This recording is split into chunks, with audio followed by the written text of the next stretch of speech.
Ikaw ang Pangulo para sa pagbabago.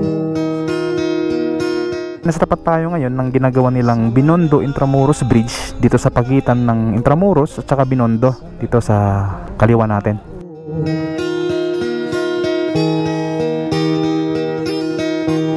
At makikita nyo sa may bandang baba niya, sa may gitna ng ilog ay mayroon na siyang viaduct. Ikaw ang So yung sa may construction nila ngayon ay ongoing na sa part na to, sa may bandang Binondo. di ko mawawala ang korupsyon.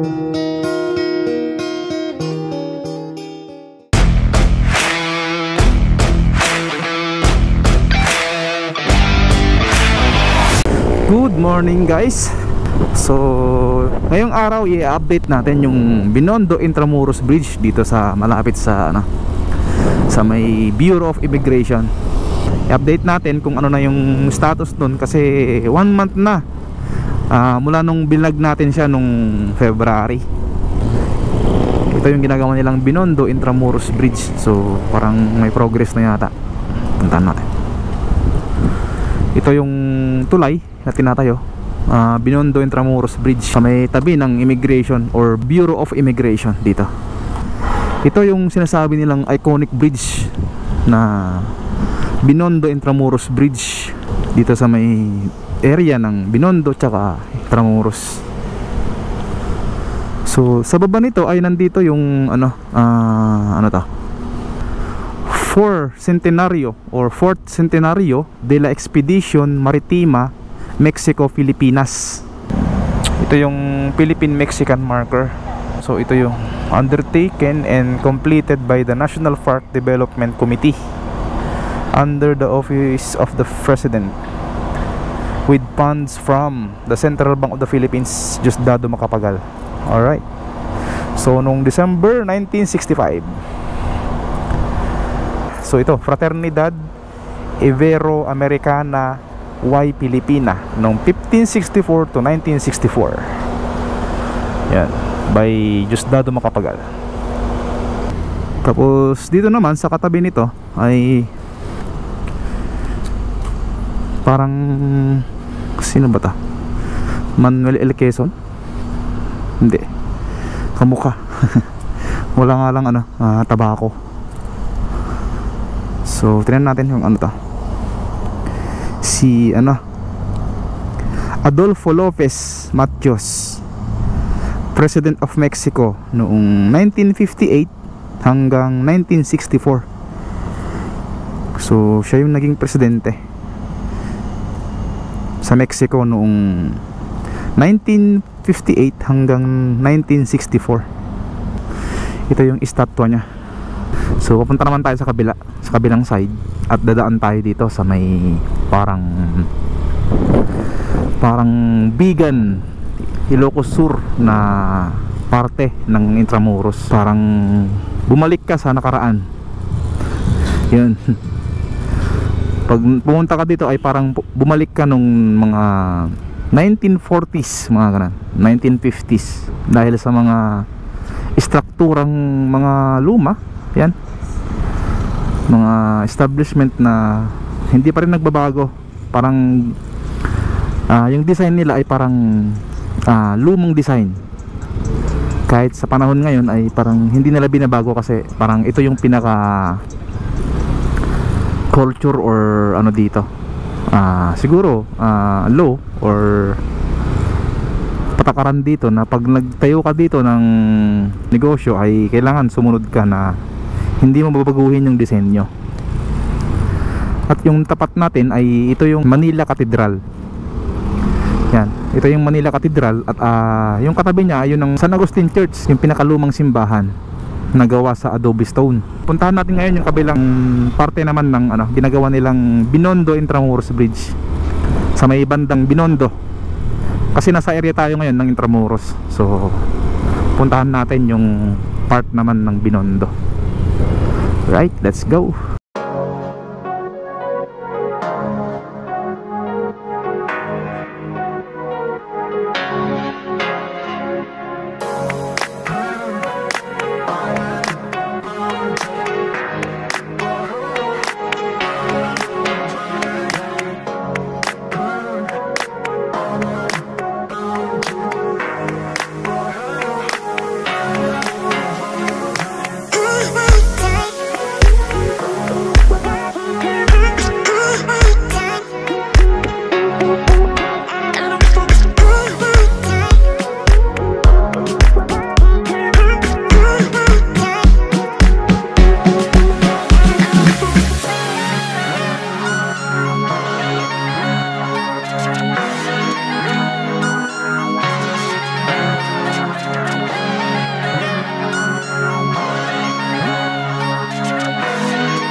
So ito na ngayon yung status ng ginagawa nilang tulay na to, kasi mag 1 month na mula nung nag-vlog tayo dito nung last February. So malaki na yung pinagbago, kasi yung arko nito nung nag-vlog tayo ng February ay hindi pa buo yung arko niya. So kung makikita nyo dun sa may gitna ng Pasig River ay nandun na yung viaduct nya, nakapwesto na. Sa may gitna ng ilog ay meron na siyang viaduct. So yung sa may construction nila ngayon ay ongoing na sa part na to, sa may bandang Binondo. Pagkatapos ng tulay na to ay magkakaroon ng pagluwag ng traffic dun sa may bandang Jones Bridge at dito sa may Dalapan Bridge dito.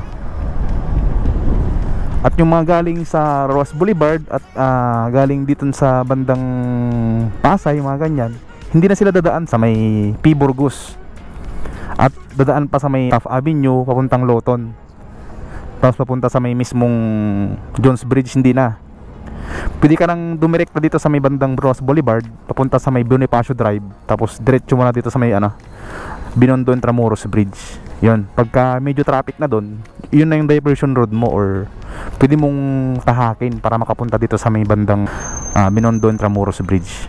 So malaking tulong to sa mga taga Binondo at saka sa bandang Intramuros, kasi pag natapos tong tulay na to ay hindi na sila makikipagsiksikan sa bandang Taft Avenue. Tsaka yung dalawang tulay na yan, yung Jones Bridge at Dalapan Bridge, ay luluwag na. So yun, hopefully matatapos ngayong taon na to, tong tulay na to. I-update natin kung ano yung mga progress at status na nangyayari dito. So yun, tuloy-tuloy lang natin i-update ito hanggang matapos tong tulay na to, para rin sa inyo, para ma-update kayo kung ano yung status at kailan talaga matapos tong tulay na to. Maraming salamat sa pagsama sa akin. Again, this is Rex and this is Rex Droney TV. Ride safe po sa ating lahat.